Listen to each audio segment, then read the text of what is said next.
आपको पूरा हफ्ता अपनी तबीयत पर कंट्रोल करना होगा। मरीख आपके अपोजिट बैठा हुआ है जोजा में, उसकी वजह से आपको अक्सर गुस्सा आ रहा है हर एक पर, तल्लुकात जो आपके हैं, तो उस पर ज़रा इस हफ्ते कंट्रोल करें, यह बहुत ज़रूरी है।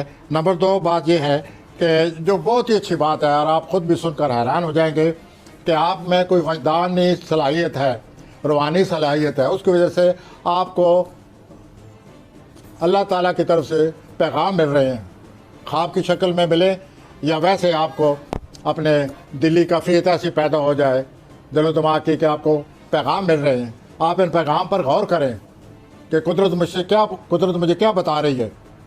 इन पैगाम को सोचें, समझें, फिर उन पर अमल करें और ये पैगाम आपको बड़ी कामयाबी की तरफ ले जा रहे हैं।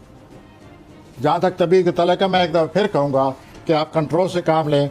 मरीज की वजह से आप बड़े झुंझलाए हुए हैं, गुस्से में हैं, बचें अपने आप को।